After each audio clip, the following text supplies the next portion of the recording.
Good morning and welcome to the U.S. Commission on International Religious Freedoms hearing, Religious Freedom in North Korea and North Korean Refugees, Trends and U.S. Policy Options. My name is Steve Schneck and I'm the chair of USCIRF. Thank you to our distinguished witnesses for joining us today to provide their expertise. USCIRF is an independent, bipartisan U.S. government advisory body created by the 1998 International Religious Freedom Act, or IRFA. The Commission uses international standards to monitor freedom of religion or belief abroad and makes policy recommendations to the executive and legislative branches of the United States government. Today, USCIRF exercises its statutory authority under IRFA to convene this important hearing.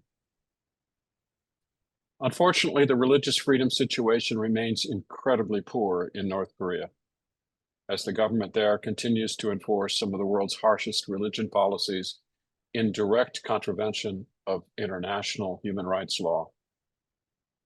North Korea's ruling ideology, known as Kimilsungism-Kimjongilism, treats religion as an existential threat, resulting in severe punishment for those who practice their religious beliefs in defiance of this cult of personality. The Kim Jong-un regime considers Protestant Christians to be counter-revolutionaries and traitors, and views many common folk religious practices among its citizens as quote-unquote unsocialist behaviors. North Korean citizens caught engaging in Christian, shamanist, or other religious activities, including simply possessing a Bible, face torture, forced labor, imprisonment, and even execution by firing squad. North Korea's religious freedom conditions have remained among the worst in the world for decades.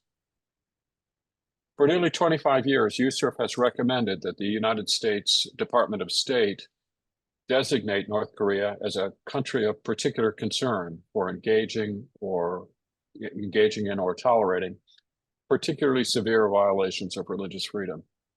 And this year marks the 10th anniversary of a UN Commission of Inquiry that a UN Commission of Inquiry released its damning report on the situation for human rights in North Korea, which found, and here I quote, "There is almost complete denial of the right to freedom of thought, conscience, and religion," unquote, in the country. In light of the grave concerns for religious freedom in North Korea, Vice Chair Eric Ueland and I traveled to South Korea last July as part of a USCIRF delegation to meet with South Korean government officials and civil society organizations working on religious freedom and related human rights issues in North Korea.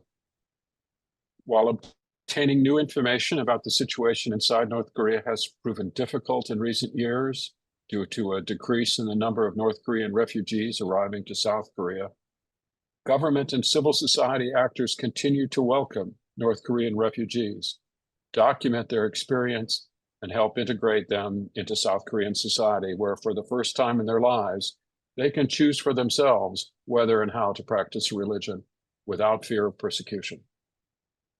Without the tireless efforts and leadership of the government officials and civil society leaders, the world would know even less about the brutality that North Korea employs against its own people. With that, I turn the floor over to Vice Chair Eric Ueland for additional remarks. Thank you, Chair Schneck. In South Korea, USCIRF met with government officials, human rights activists, researchers, religious leaders, missionaries, radio broadcasters, North Korean defectors, and many others who all provided their own unique perspectives on the situation for religious freedom in North Korea. We also met with the family of Kim Jong-wook, a Korean missionary wrongfully imprisoned in North Korea. He and two other Korean missionaries, Choi Chung-gil and Kim Kuk-ki, have each spent a decade imprisoned in North Korea after North Korea authorities sentenced them to life imprisonment on bogus charges related to their activities ministering to the religious needs of North Koreans.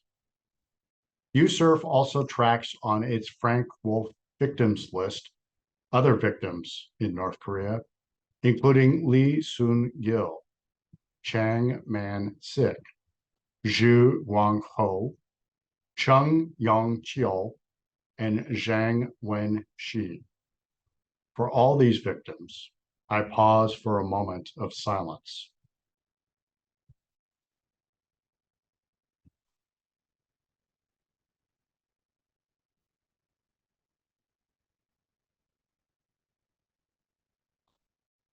Another major theme we heard during our visit was the prominent role China plays in facilitating North Korea's gross rights abuses.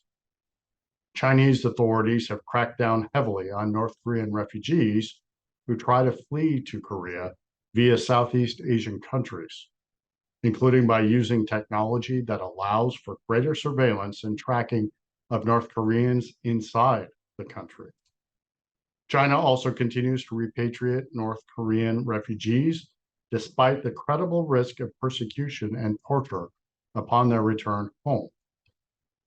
North Korean refugees in China who engage in religious activities and have contact with Christian missionaries and non-governmental organization workers also face severe punishment when repatriated to North Korea.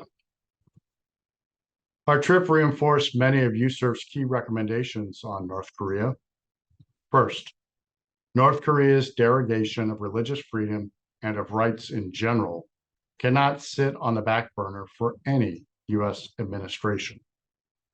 Second, the United States must continue to be a leader on North Korean rights issues, including Congress, who should reauthorize the North Korean Human Rights Act.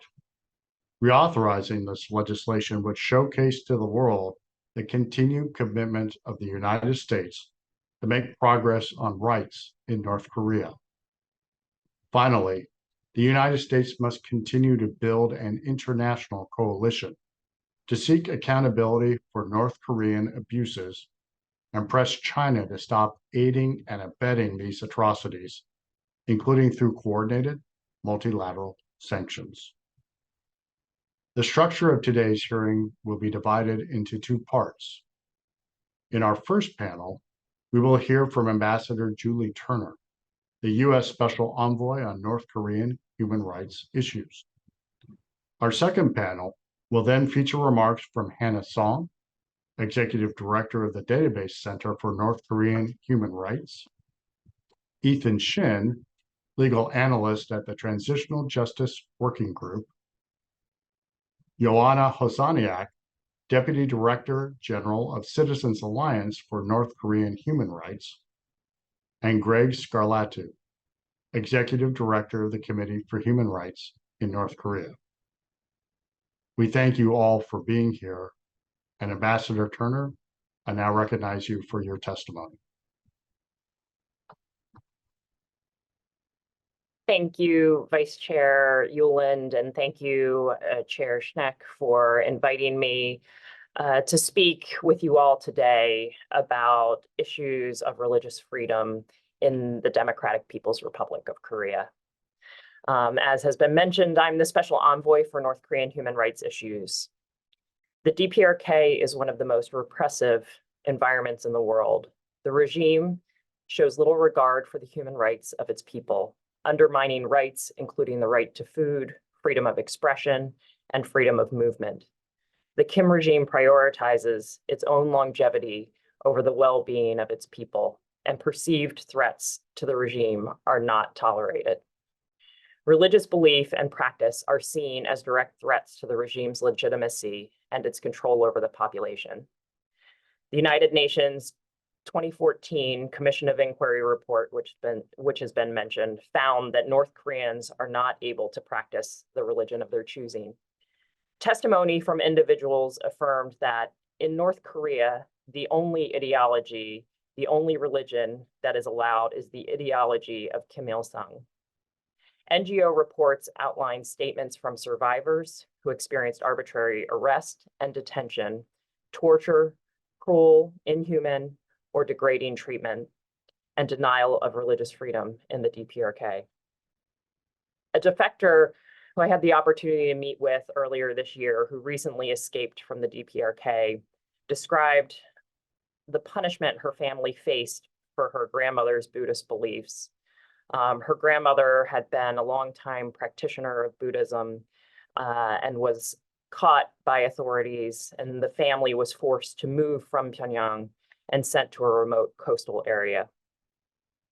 Article 18 of the Universal Declaration of Human Rights says everyone has the right to freedom of thought, conscience, and religion, and that includes the freedom to change one's religion and belief. Articles 18 and 19 of the International Covenant on Civil and Political Rights set forth the rights to freedom of religion or belief and freedom of expression. The DPRK's constitution also guarantees freedom of religion. Despite the Kim regime's international and domestic assurances that North Koreans have the right to practice religion freely, the COI reports the dual nature of the DPRK's policy towards religion as one through which an appearance of religious tolerance is maintained for the international audience, while in fact religious activities are suppressed internally. I'm glad to hear that the chair and vice chair had the opportunity to meet with the family members of Kim Jong-uk during your visit to South Korea. As was mentioned, 3 South Korean missionaries have been detained for more than 10 years in North Korea: Mr. Kim Jong-uk, Mr. Kim Guk-gi, and Mr. Chae Chun-gil. The DPRK's practice of unjustly detaining missionaries and perceived political opponents is a blatant attempt to curtail freedom of religion or belief, silence individuals, and limit access to outside information. One of my main priorities as special envoy has been to work with partners and allies to re-energize international efforts to promote human rights and increase access to information in the DPRK. Access to information, including information about religion and the freedom of religion and belief, is a key pillar of our DPRK policy. An informed citizenry in North Korea can help build peace, stability, and prosperity on the peninsula, in the region, and beyond. We also continue to prioritize accountability and to use all tools at the US government's disposal in order to promote accountability for those most responsible for human rights abuses in North Korea. We continue to raise concerns regarding religious freedom in the country in multilateral forums and in bilateral discussions with other governments, specifically those who have diplomatic relations with the DPRK. The human rights situation in the DPRK is inextricably linked to international peace and security. In June, the United Nations Security Council highlighted this linkage by holding an open briefing on the situation of human rights in the DPRK. The briefing featured the testimony of escapee Kim Gum-hyuk, who stated he was speaking on behalf of millions of North Koreans who are denied humankind's most basic freedoms. Food insecurity remains pervasive in North Korea, yet the regime invests billions of dollars in its weapons of mass destruction and ballistic missile programs. Systematic repression is what allows the Kim regime to continue to develop these unlawful programs in violation of numerous Security Council resolutions and to act in increasingly provocative ways. The regime continues to exploit its people through mass mobilizations, diversions of resources, and the dispatch of workers overseas in conditions that amount to forced labor. And Pyongyang's military cooperation with Russia facilitates Russia's war of aggression against Ukraine. The regime has a decades-long history of committing acts of transnational repression, including abductions, enforced disappearances, and kidnappings of nationals, including foreign nationals. Heartbreaking family separations, including of abductee, detainee, unrepatriated POWs, wartime divided family members, and refugees impact individuals around the world. Just last night, I was in New York at the UN General Assembly, and we hosted, along with the governments of Luxembourg and the government of the Republic of Korea, an event that highlighted the forced separations and the heartbreaking stories of individuals who are longing to be reunited with their loved ones in an effort to continue to raise international awareness over how North Korea's repressive policies continue to impact families around the world. The DPRK's human rights violations and abuses have a global impact. The DPRK's egregious human rights record is an international peace and security issue. Individuals practicing religion in the DPRK are persecuted as political and ideological opponents. This persecution is an attack on human rights. Addressing restrictions on religious freedom is a fundamental step towards guaranteeing security in the region. I wish to reiterate our interest in resuming dialogue with the DPRK on any issue without preconditions, including human rights. Thank you very much. Thank you, Ambassador Turner. The floor is open for questions.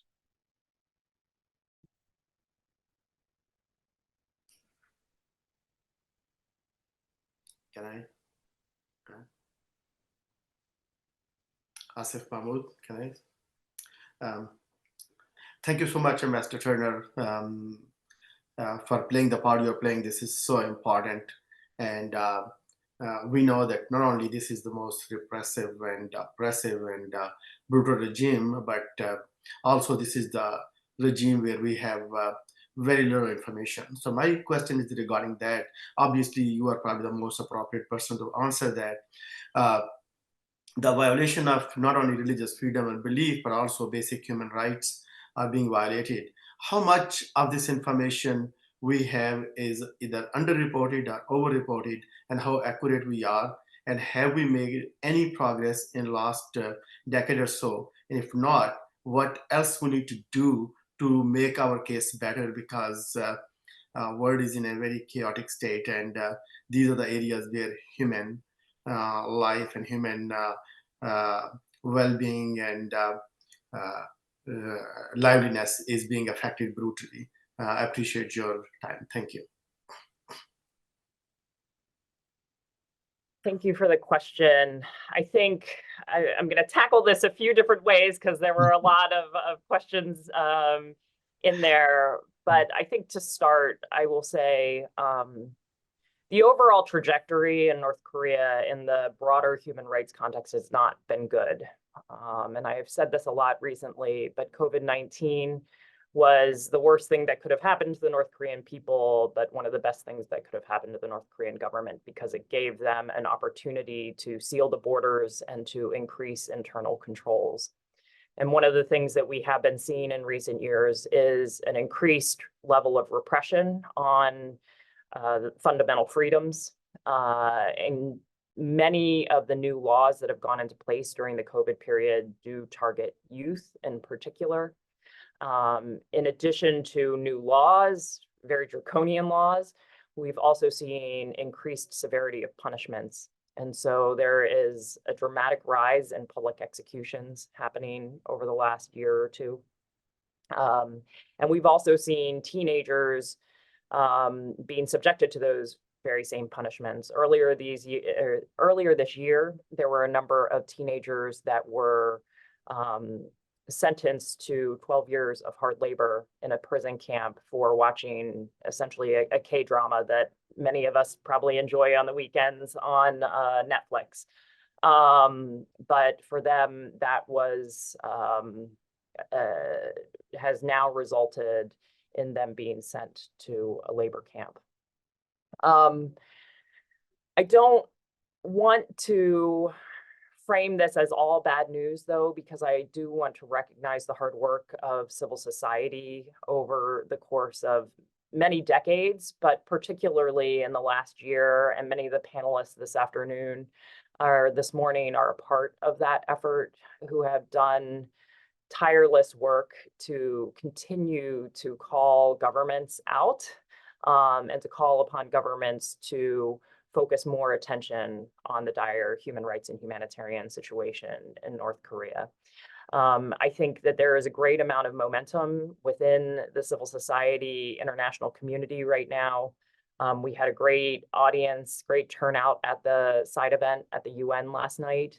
And so we're beginning to refocus the attention on the North Korean human rights issue. And I think much of that is leveraging this 10-year anniversary of the Commission of Inquiry. It's also will soon be the 20th anniversary of the passage of the U.S. North Korean Human Rights Act in October. And so we're looking to continue to amplify the great work of civil society, and in particular to amplify the voices of North Korean escapees who are the ones that reveal to us what is going on inside what is one of the most opaque countries for us to see into in the world. Last night, at the event, one of the panelists that spoke, she's an escapee herself, but her sister was among the group that was forcibly repatriated from China back to North Korea last October.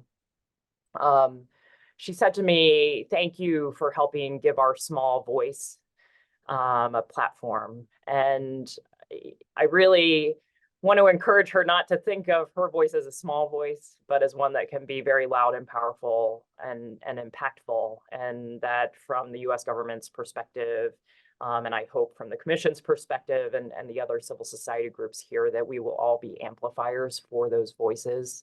Those survivor testimonies are really impactful in a way that the rest of us can't be. And so continue to look for opportunities to highlight them.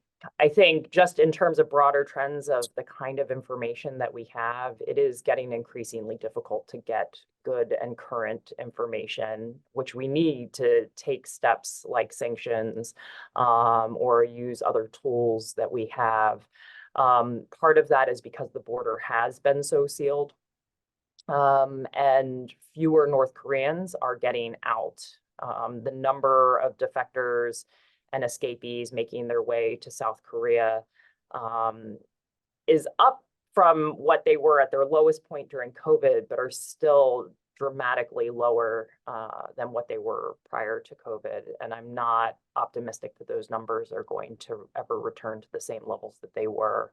And so we are starting to look at other channels that we can use to gather and collect information. And again, many of the panelists on the next panel are part of that effort, and we'll have more to share on that. Yeah, I'm Vicki Hartzler, and want to welcome you, and I congratulate you on your new role as Special Envoy to North Korea, which the position has been open for 7 years, I understand, previously. And wow, what a timely appointment this is. So, and very important role that you have. I was wondering a couple of things: how your role coordinates and advocates on behalf of within our U.S. government to prioritize this, and what are some of your priorities with our U.S. policy? What would you like us to do as a government to help advance religious freedom in North Korea? And then the second question is, I'm a former high school teacher, and so it caught my attention what you said about the youth. I just wondered, is there, you think, a movement among the youth there to the quest for freedom, that they may be interested in pushing back on this repression and have some hope of change? Do you see that overall, or is this just isolated cases? So maybe I'll start by tackling the question about youth first. I think a large part of the reason we're seeing the crackdown that we're seeing on the information space right now in North Korea is because of the power of youth. With the more and more infiltration, I guess, that may be maybe not the right word, of foreign media into North Korea.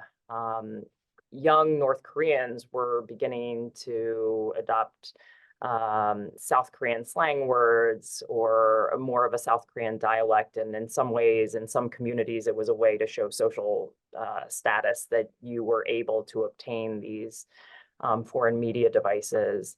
And I do think that the regime very much sees that as a threat, which is what is driving the repression. Unfortunately, having spoken to many defectors that have come out over the course of the last few years, while many of them have articulated to me that the ideological controls have broken down over the last decade or so, that the vast majority of them are still fearful.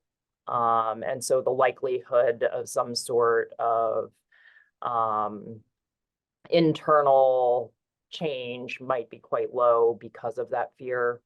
And that may also be what's driving this rise in public executions right now, is to make sure that the regime is solidifying that control, or reinstituting controls that had started to weaken.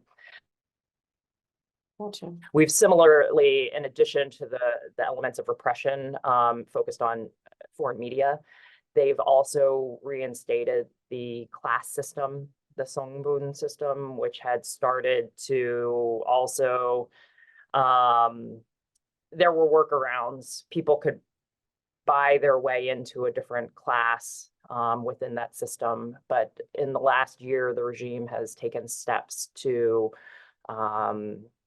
essentially push people back out of Pyongyang who had bought their way in. They are really taking steps to make sure that the people are where the people are supposed to be, in the physical location they're supposed to be, in the jobs that they're supposed to be in, and in the social class that they're supposed to be in, as another mechanism for reinstituting that control and making sure that they're doing away with any opportunities for internal instability. Mhm. Oh, go ahead. No, I was just, and the first question about your priorities and how you actually help shape and move our U.S. policy to advance North Korean freedom. So my priorities are continue to be in increasing the free flow of independent information into North Korea.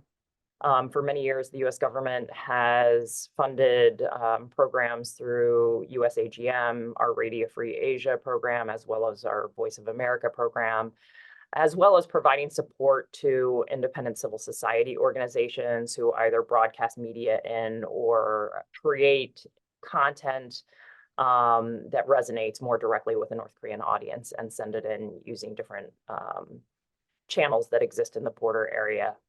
In addition to the access to information work that we're doing, promoting accountability is another priority. We continue to support organizations that document the human rights abuses that are going on in North Korea. We continue to look for ways to apply sanctions for human rights abuses, and other opportunities to, as I said, promote accountability for those most responsible.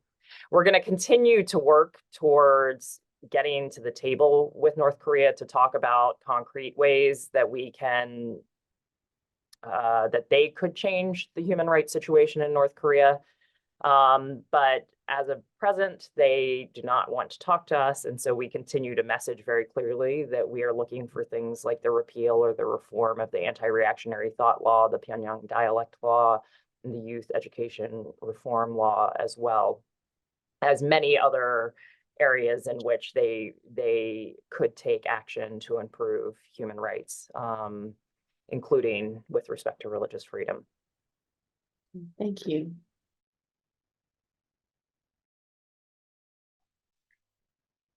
Ambassador Turner, thank you so much for meeting with us. You concluded your remarks by speaking of a willingness to, in your words, I think, engage the DPRK without preconditions. So ideally, what would that engagement consist in? If you could say a little more about that, and connected to that, I know some years ago, there were those, I think, that wrote of or advanced the notion of applying the model that was utilized by the West in the Helsinki Accords to the Eastern Soviet bloc, conditioning financial aid on verifiable progress in human rights and so forth. So was interested in your thoughts on that as well. Thank you so much. So I think we're at a point right now where the North Koreans don't want to talk to us. That's not helping anyone, in that we can't get the types of reforms that we need on human rights. We aren't getting the security, or we can't get them to take the security measures that we need to take in the security sphere either. And so right now, I think our goal is to get back to the table. And that's why getting back to the table doesn't require preconditions. I don't want to go into specifics about what negotiations might look like. And to your question about the Helsinki process, that was one of the kind of preeminent ideas out there when I first started working on North Korean human rights, back when the North Korean Human Rights Act passed. And so I think that's something that we continue to wrestle with in terms of what the right approach will be, or could be. But the focus right now is getting to a place where we can lay out what the path forward might be. And so we've got to get back to the table to do that. Thank you. Thank you, Ambassador Turner. We really appreciate your testimony today and look forward to working with you again in the future. At this time, I'd like to welcome today's second panel. If I could invite all of the members of the second panel to join us, and I invite Hannah Song to begin her testimony at this time. Hannah. Thank you. Chair Schneck, Vice Chair Yuland, and distinguished Commission members, thank you for inviting me to testify on behalf of the Database Center for North Korean Human Rights and for holding this important hearing on the issue of religious freedom in the DPRK. Praying to something was the only thing that I had left to hold on to, the only way to look for security, but was also what I knew might lead to our family's fall. These are the words of Miss K, a North Korean escapee that my organization and KGB interviewed just a few weeks ago. My statement today draws from my organization's documentation efforts over the past 2 decades, including the routine publication of a white paper on religious freedom in North Korea. The statement is based on the testimonies of over 15,000 North Koreans who successfully fled North Korea and have resettled in the South. As was already mentioned, North Korea has enshrined religious freedom in its constitution, stating citizens have freedom of religious belief. In international forums, North Korea has repeatedly emphasized this. Notably, during the 3rd cycle of the Universal Periodic Review in 2019, North Korea accepted 5 recommendations on religious freedom, signaling a supposed commitment to improving the situation. Among these recommendations, North Korea agreed to allow Christians and other religious communities to exercise their religion independently and publicly without fear of punishment, reprisal, or surveillance. However, the reality remains one of severe repression. The state-sanctioned religious institutions in the capital Pyongyang exist primarily for propaganda purposes rather than to serve as genuine places of worship. The DPRK state ideology of Chuche places Kim Il-sung and his family at the center of all aspects of life and leaves no room for religious freedom. The regime views any other belief as an existential threat.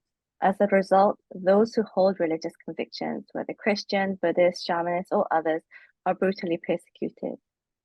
Our data shows that 99.6% of our respondents confirmed that religious activities are not tolerated in North Korea. The remaining 0.4% were uncertain about what religious activities could even possibly be. Since religious practices are heavily restricted, North Koreans are forced to maintain their faith in secret. Yet those discovered engaging in religious activities are often punished in labor training camps, prisons, political prison camps, or even public executions. Amongst all religious groups, Christians endure the harshest persecution.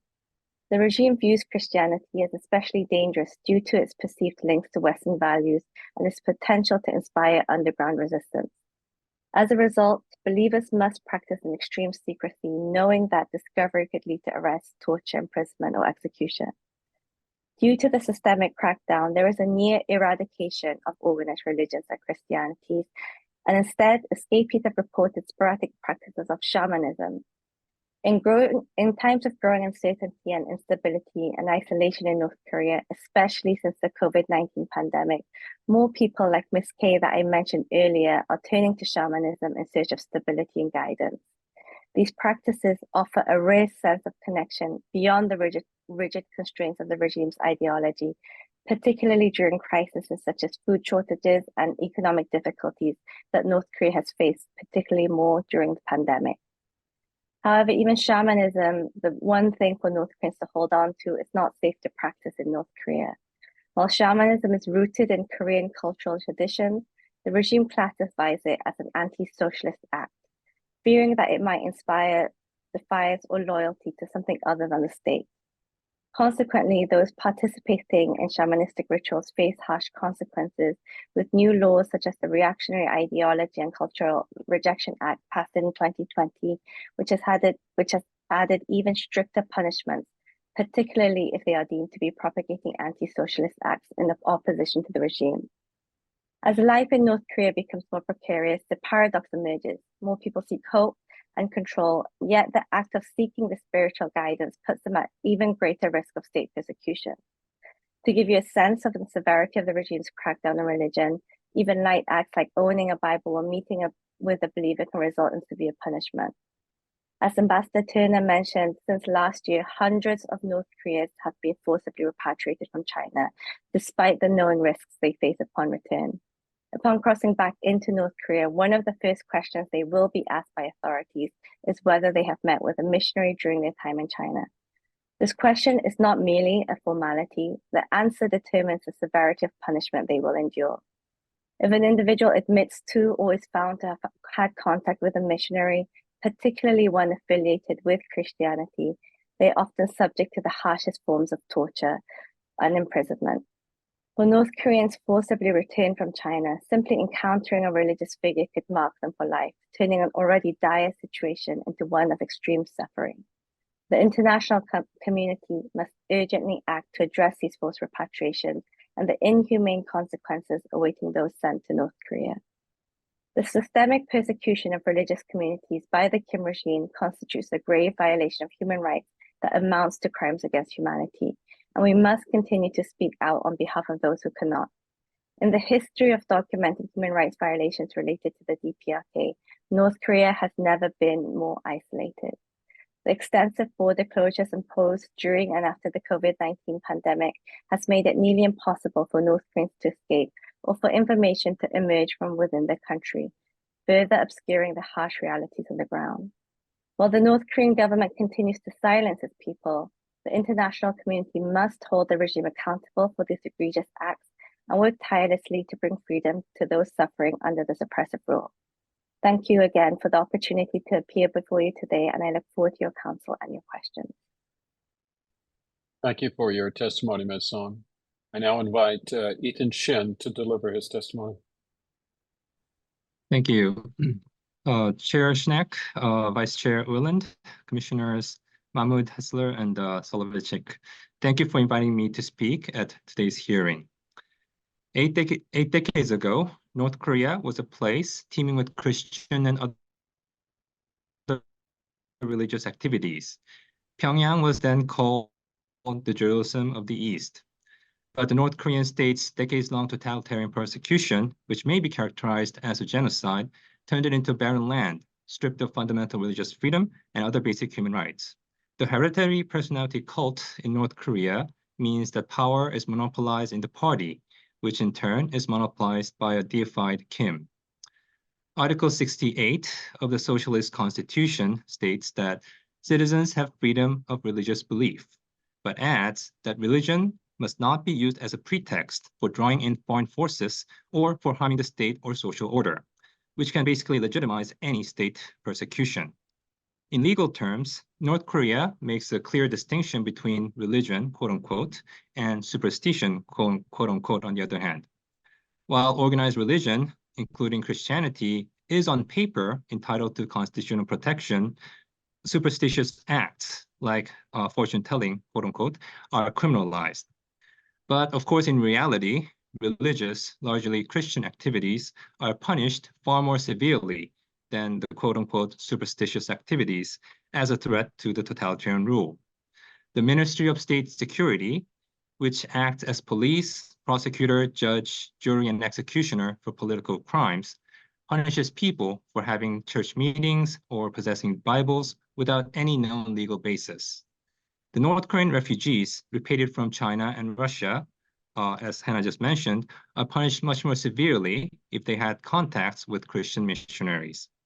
The landmark COI report in 2014 concluded that crimes against humanity are being perpetrated against Christians and other religionists in North Korea.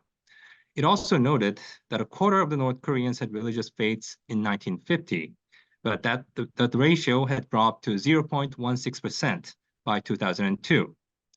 But the COI stopped short of making a genocide determination because of the lack of definitive proof of genocidal intent. North Korea acceded to the Genocide Convention in 1989 without reservation.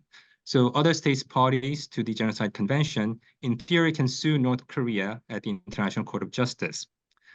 The DPRK's fourth UPR on November 7th will be an important occasion for governments to raise various issues concerning religious persecution. An important way to follow up on the DPRK UPR would be to hold a congressional hearing, similar to the hearing held by the Congressional Executive Commission on China following the China UPR earlier this year. In the short term, the least promising of the most promising low-lying fruits would be securing the release of the 3 South Korean missionaries, Kim Jong-uk, Kim Guk-gi, and Choi Chul-gin, detained in North Korea for 10 years. I would like to take this opportunity to thank the USCIRF for adding the 3 missionaries to the Frank R. Wolf Freedom of Religion or Belief Victims List, and the online posting marking the 4,000th day of Pastor Kim Jong-uk's detention last Friday, September the 20th. USCIRF's call was joined by the South Korean Minister of Unification, the U.S. Department of State spokesperson, the Canadian Embassy in Seoul, as well as Christian Solidarity Worldwide and my NGO, TJWG. This coming October and December will mark the 10th year of the other 2 missionaries' detention in North Korea. I hope that governments, human rights NGOs, and other faith-based organizations can make a joint effort on these occasions to renew calls for their release. At the DPRK UPR, it will be important for governments to mention the 3 missionaries' names and call for their release to send a clear message to Pyongyang. China's forcible repatriation of North Korean refugees must also be addressed. I am holding the picture of Ms. Kim Chorok, who was among the 500 North Korean detainees deported by China last October. Her sister Kim Yuri has kindly shared this photo. I urge governments to recommend North Korea to release Ms. Kim and other repatriated North Koreans at the DPRK UPR. I also encourage governments to address the repatriated North Koreans as repatriated refugees to counter China's absurd position that there are no North Korean refugees in China. In the recent summit statements, South Korea and the US committed to promote respect for human rights in DPRK and to resolve the issues of abductions, detainees, and POWs. I also urge the 2 countries to add a commitment to end the forced repatriation of refugees from the DPRK and permit their third country resettlement in the next joint summit statement. Congress can also strengthen the existing sanctions legislation to require Chinese exporters to prove that North Korean forced labor was not involved in the supply chain, given that repatriated North Koreans provide prison labor that benefit Chinese businesses. Also, given the ongoing crimes against humanity and possible genocide against Christians and other groups in North Korea, I asked the U.S. government to consider making the atrocity determination for North Korea under the Genocide and Atrocities Prevention Acts, as it has done for Ethiopia and Sudan last year. Lastly, Congress can also send a clear message with the passage of the North Korean Human Rights Reauthorization Act. While the situation in North Korea is dire, the North Korean people and refugees deserve to enjoy religious freedom and other human rights as anyone else do. Thank you very much. Thank you, Mr. Shin. And I apologize to the Commission and particularly to today's witnesses, but I need to step aside at this time for another commitment, and I pass the gavel to Vice Chair Yulin. Vice Chair Yulin. Thank you very much, Chair Schneck. I appreciate it. With that, picking up seamlessly, I hope, call on our witness, Joanna Hozaniak, for her testimony. Thank you, Vice Chair Wieland and Chairman Schneck, who had to step out, and distinguished commissioners for convening this important meeting and inviting me to testify on behalf of Citizens Alliance for North Korean Human Rights. I would like to speak today about how religion serves as a basis for persecution in DPRK, North Korea. And this persecution, as Hannah just mentioned, should be understood in the context of crimes against humanity as outlined in the Rome Statute of ICC. It allows North Korean security forces, which Ethan has been describing their role just a moment ago, the Ministry of State Security, known as Secret Police or MSS, and Ministry of People's Safety, MPS, to carry out widespread and systematic attack against civilian population. In North Korea, religion is regarded as an anti-state crime. The MSS is the primary institution that focuses on prosecuting anti-state crimes. They include illegal border crossings, currency exchange, interactions with religious groups, contacts with South Korea or South Korean content.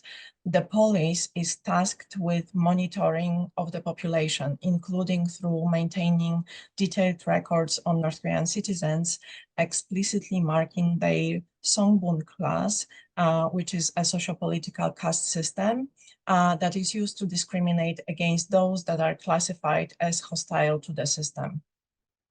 Religious persecution should be really placed within the wider framework of North Korea's Songbun system, because acts perceived as threats to the state, such as expression of freedom of thought, opinion, or belief, can negatively affect individuals' caste designation within the Songbun hierarchy and expose individuals to targeting by these security forces.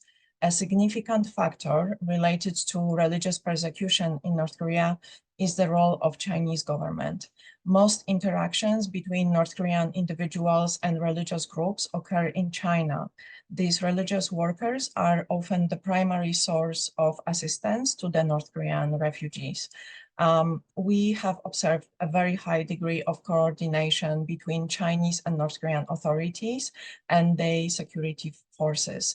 After arresting North Koreans, Chinese police investigation focus on specific offenses, such as connections with religious groups, especially Christianity, and attempts to escape to South Korea. Chinese police pre-segregate North Koreans based on the alleged offenses and inform North Korean customs, which is operated by the MSS itself, to collect the human cargo at arranged time at the border. According to the witnesses, the Chinese stamp changes color if an offense is contact with Christianity. The MSS conducts thorough investigations into individuals deported from China, focusing on key questions regarding the interactions with South Koreans, attempts to flee to other countries, especially South Korea, and affiliations with religious practices. Witnesses have reported that individuals suspected of affiliation with religious groups in China were segregated from other groups of illegal border crossers and were considered targets for political prison camps. This persecution needs to be seen in a much wider context. Simply put, North Korean leadership is operating a criminal enterprise, which enslaves civilians to facilitate production of goods for export, through which it acquires foreign currency to fund the regime and its military programs. The widespread and systematic attack is operationalized through mass imprisonment and enslavement within detention facilities operated by the security forces. Acting with discriminatory intent toward people who commit anti-state crimes allows for sustenance of this slavery system, while China provides constant supply of individuals that will be serving as slave labor in those detention facilities. Both political prison camps, which are operated mostly by MSS, and long-term prisons operated by MPS, are major production sites that produce goods for export. Women repatriated from China who served sentences in MPS prisons have been reporting for over 10 years that these detentions produced textiles, wigs, fake eyelashes, to name the few, labeled "Made in China." Proactive measures should be taken, such as human rights sanctions against those that are engaged in export and import of goods connected to these atrocities, but also measures to ensure accountability for those responsible for these atrocities. This would allow to bring empowering, transformative justice to victims and survivors of North Korean atrocities who waited for criminal justice for too long. Thank you very much for this opportunity to speak, and I will wait for your questions. Thank you. Thank you very much for your testimony. I really do appreciate it very much. Now let's turn to Greg Scarlatu. Greg?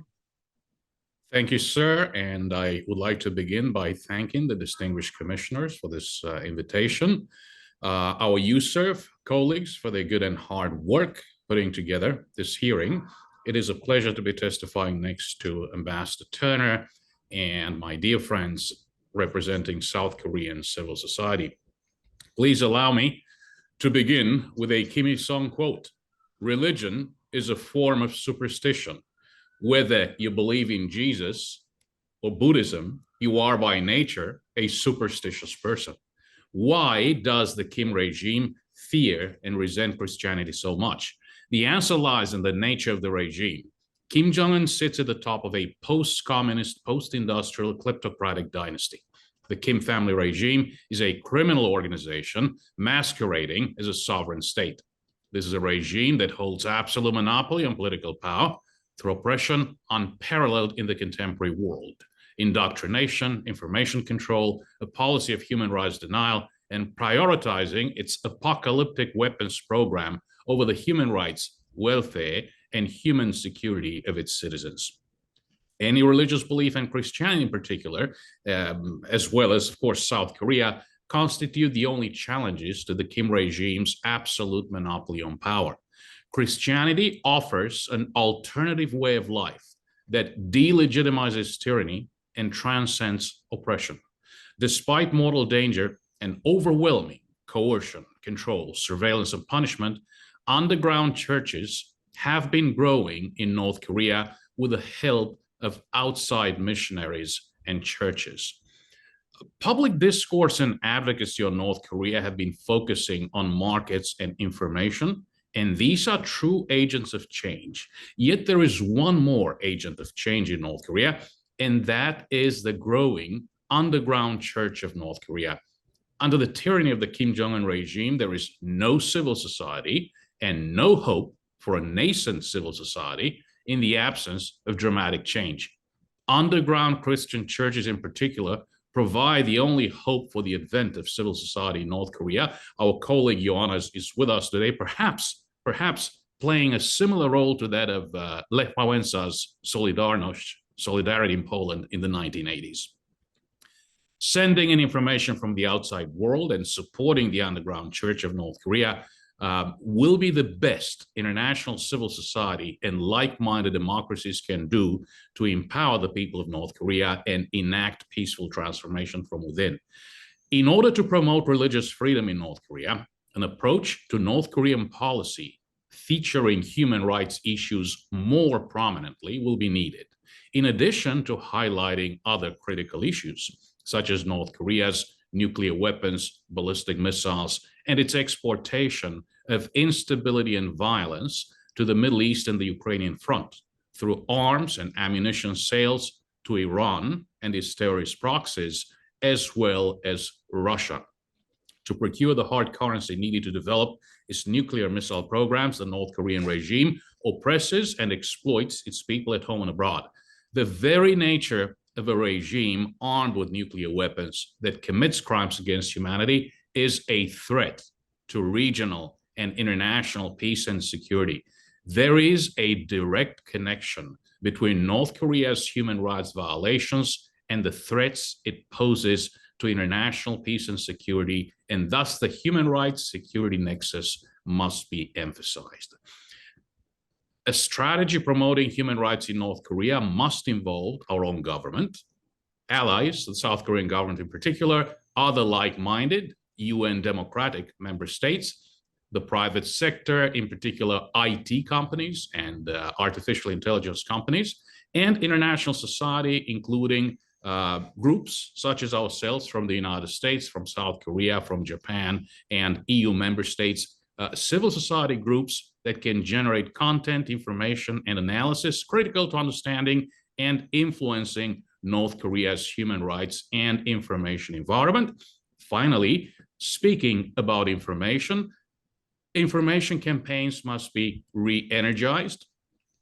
They basically must tell 5 fundamental stories to the people of North Korea. The story of their own human rights, especially their lack of religious freedom. Second, the story of the corruption of the regime elites, especially the inner core of the Kim family. Third, the history of the outside world, especially free, democratic, prosperous economic powerhouse South Korea. And then the need for Korean unification as a matter of destiny and not a matter of choice for all Koreans who lived under the same political system, sharing the same language, culture, history, and civilization for 1,000 years, 1 millennium prior to division in 1945. And finally, the North Korean people's right to self-determination. One final comment: religion, especially Christianity, has been a distinctive feature of the idea of Korean nationalism, especially during the tragic times of Japanese imperial occupation, 1905, 1945. North Koreans must be reminded that history did not begin with Kim Il-sung. Koreans have a rich history, 5,000 years of history, and religion has been a very important part of that history. In particular, Christianity, for the past 2 centuries, has played a very important role in the shaping of the modern identity of the Korean people. Thank you very much. Thank you very much for your testimony. I really appreciate it. We're now going to go to a question round for our commissioners. I'll call on each commissioner in turn in order to ensure the opportunity for full interaction. And with that, I'll start with Commissioner Hartzler, followed by Commissioner Mahmoud, followed by Commissioner Soloveichik. And I may have a question or two near the end, but let's start with Commissioner Hartzler.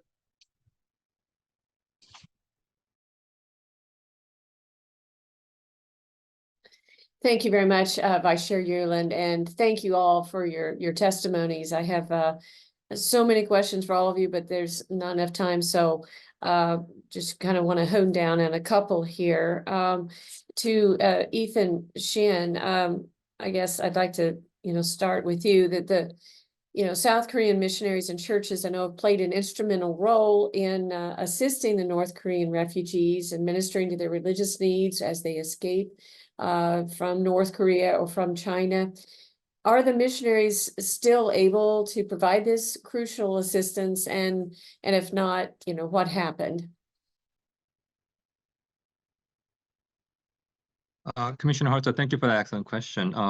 So there have been since the 1990s, since the Great Famine in North Korea, many Christian and humanitarian groups have been providing assistance to the people in North Korea.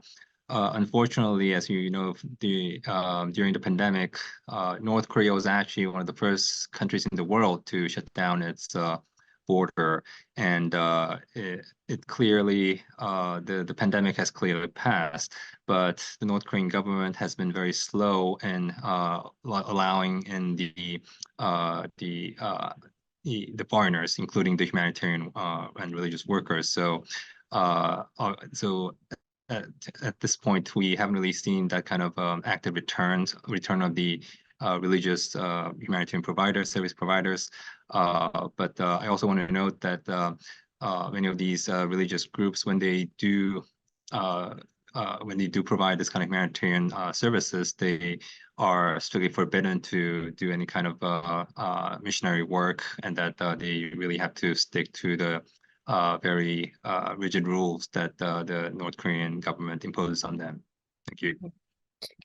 Thank you. And Joanna Hasaniak, if I could ask you, says there are reports that Chinese government uses advanced technology to monitor North Korean refugees and their activities in China.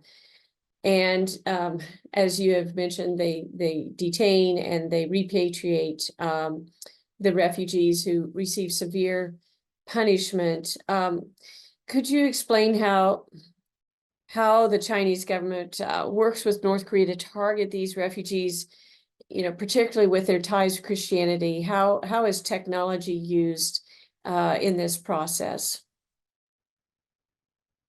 Thank you very much for your question, Commissioner Hartzler. Yes, we did have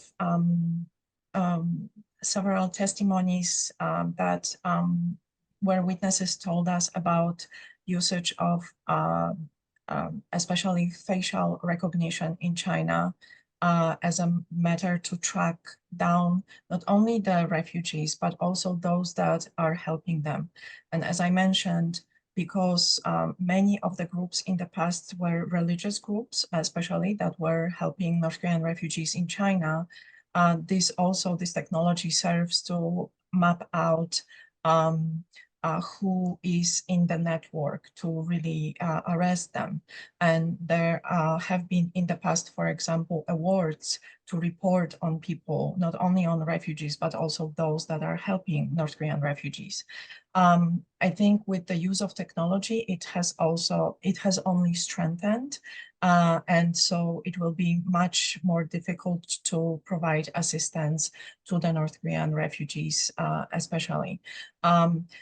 As you are probably very well aware, China's Ministry of Foreign Affairs is claiming that what they only do is arresting illegal border crossers or aliens illegally on their territory. But in fact, if they were only going after illegal migration to deport them, they wouldn't go to such a big extent to go after with whom these people had contacts, and especially to check if they had contacts with any religious groups.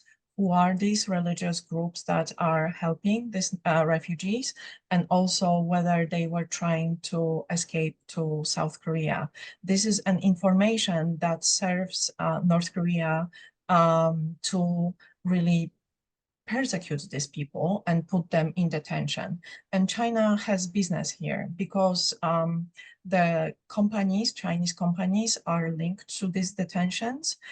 So during our investigations, we have concluded that this is in China's interest to do so, to provide incriminating evidence to North Koreans so that this evidence can serve MSS to segregate people, either to go to political prison camps or to Kyohwaso or long-term prisons that are operated by police.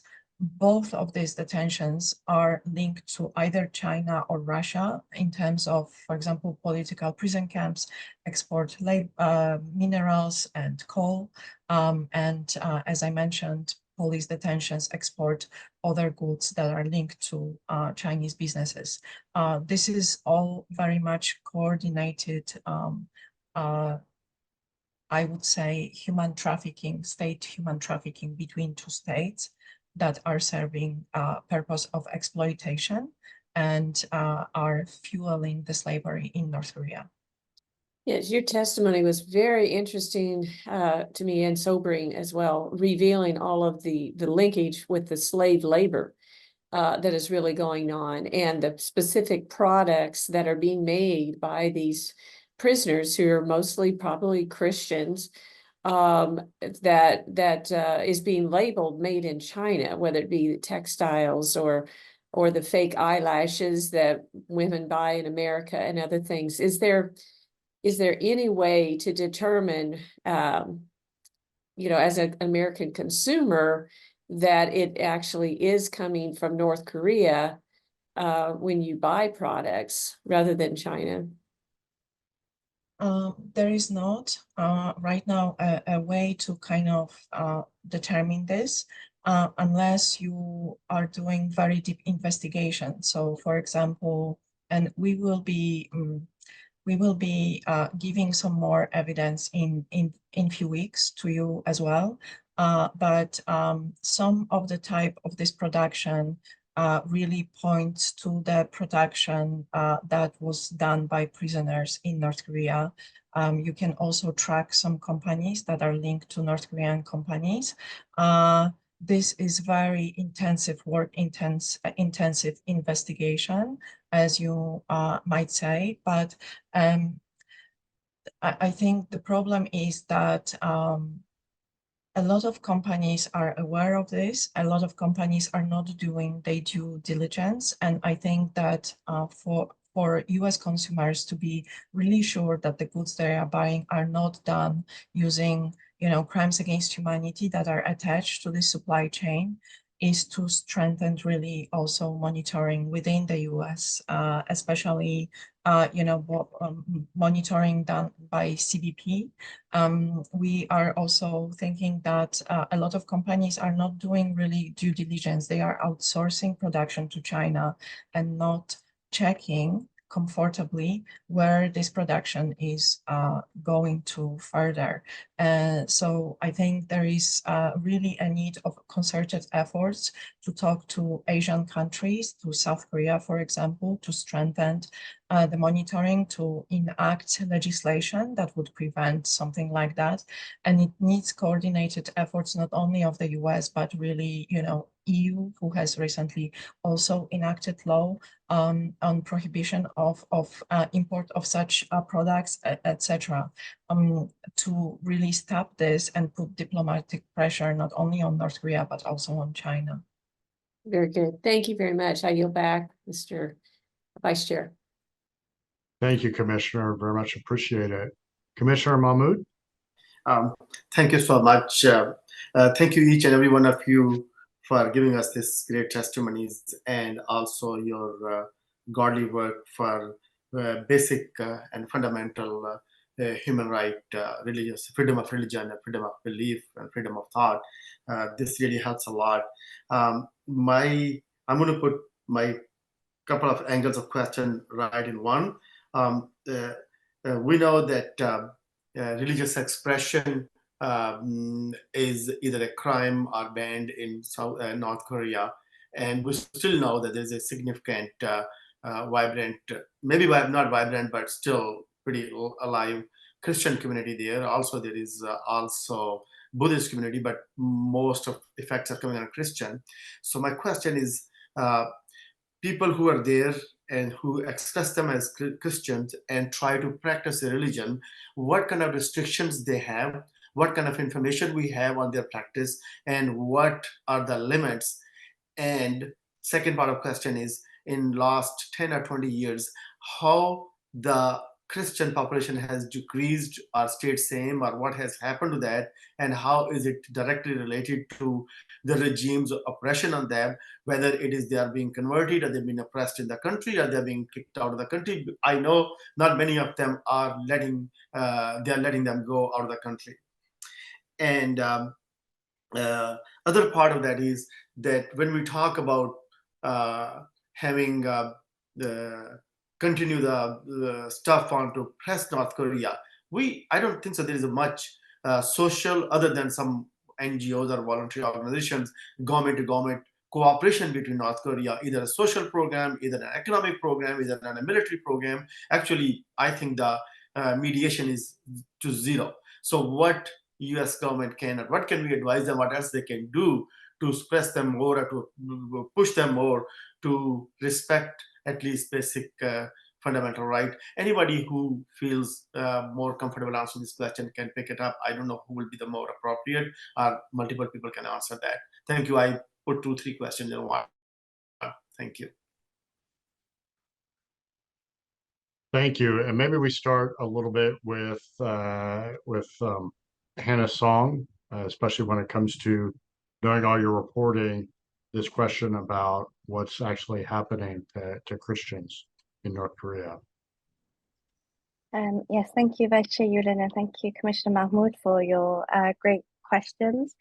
Firstly, in regards to the level of people who are practicing Christianity, according to our research, in which we have conducted human rights investigations with most of the incoming escapees, defectors who enter South Korea, actually 99.6% say that they're not aware of any religious activities taking place inside the country. One instance that I remember is that even families who perhaps had generations of Christian faith, as Ethan mentioned early in the beginning of when North Korea was created, it used to be known as the Jerusalem of the East. Pyongyang used to be known as Jerusalem of the East because of its Christian roots. And so At the beginning, they were families with that Christian faith, but generations on, there are grandchildren who never knew that even their grandparents had that Christian faith, because many families are aware of, if they hand down that faith, there will be repercussions to their children and their family members, due to the fact that North Korea has the guilt by association system, in the instance that even if one person is caught for especially a crime that they consider to be severe, such as practicing religious acts, then the entire family, 3 generations, will be taken to political prison camps. So it's a very big risk that even proselytizing within the family is done. So according to our data, in fact, I would say the level of Christianity is less than 1%. Actual Christianities who are Christians who are practicing is less than 1%, and that is also what the commissioners and the Commission of Inquiry report found as well. In regards to your second question, as in terms of what can other governments or the US or other organizations do in terms of trying to promote religious freedom in North Korea, we've spoken about how humanitarian organizations or others have not been able to be inside the DPRK since North Korea was the first country to close its border, and they took a very draconian approach to the COVID-19 pandemic. Now they are slowly starting to open up. Just a few weeks ago, Sweden reopened its embassy in the DPRK, and as a Western European country that holds values of human rights and religious freedom as well, it's even if the US is not having these negotiations with the DPRK, it's important to use our allies to send these messages across. For example, in the 3rd Universal Periodic Review, Sweden gave a recommendation to the DPRK that North Korea translates all of its human rights treaties that is ratified, including the ICCPR, which protects religious freedom, and translate this into Korean and upload it on North Korea's own intranet, given the fact that North Koreans cannot access the widely used internet. The US government can ask Sweden to make sure that North Korea has implemented this and monitor the recommendations that it has accepted during the previous Universal Periodic Review. And as my colleague Ethan mentioned earlier, North Korea's Universal Periodic Review will be coming up just in a few weeks on November 7th, and that will give us a good opportunity to make sure that recommendations related to religious freedom and religious persecution are given to the DPRK, that they are accepted and they are monitored as well. Thank you for your questions. Thank you very much. Mr. Scarlato, did you have additional points, especially on sharpening efforts diplomatically and the like? Yes, and also, thank you, sir. And also a couple of comments on the number of Christians in North Korea. I highly respect the work that Hannah and our colleagues at NKDB are doing, and it's of course better to err on the side of caution. As we all know, the sample also contains a regional bias, so it's centered on people from the Northeast. That the highest numbers that defect are from the Northeast. Also, religion, it can be a very private matter. I was born and raised in communist Romania. I'm an adopted American now, a country that was a terrible religious oppressor under communism. It becomes a very private matter. It becomes a family matter. You don't talk to others. You have your prayer books. So basically, a lot of people may be underground. A lot of people may be just keeping it as a private matter. As to policy, sir, I think that giving serious consideration to a human rights upfront approach might be the way to go moving forward. I'm not saying that nukes and missiles are not important. They are extraordinarily important. Absolutely. Millions of lives are at stake.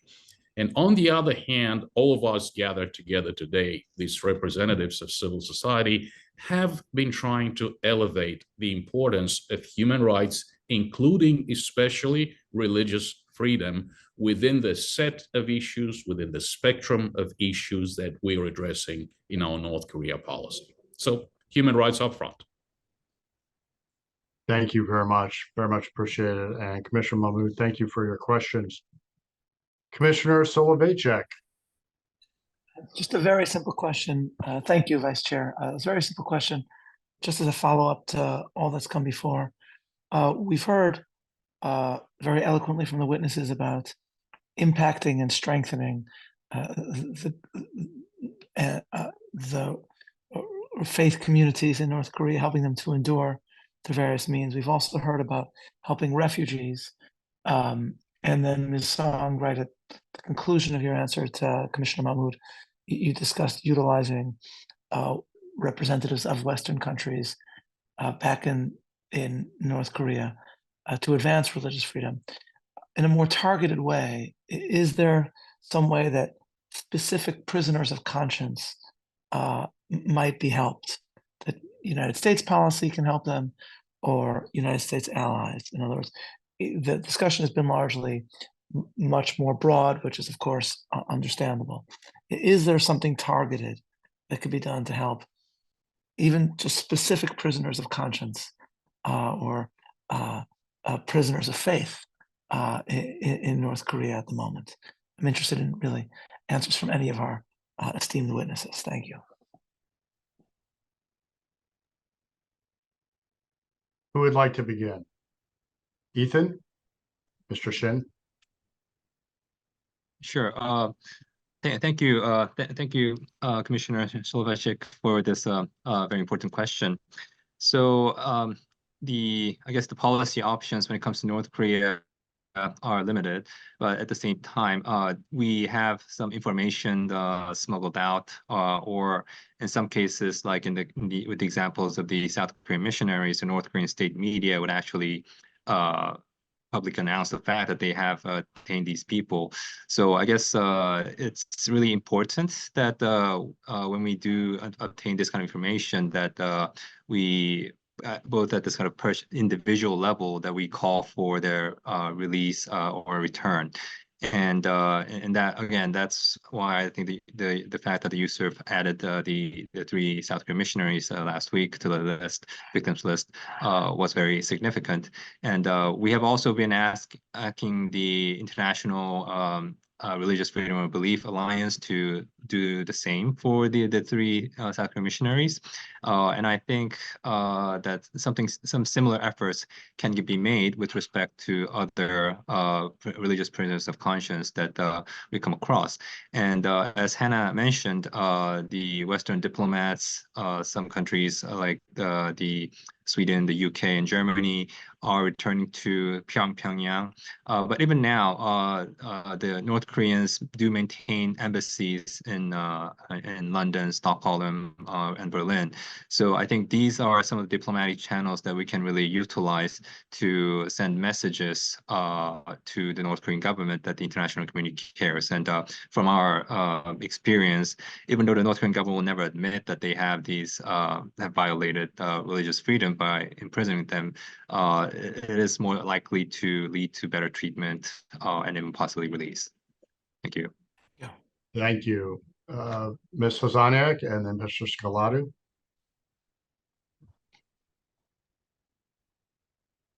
Thank you. Similarly to what Ethan mentioned, I would give a kind of information.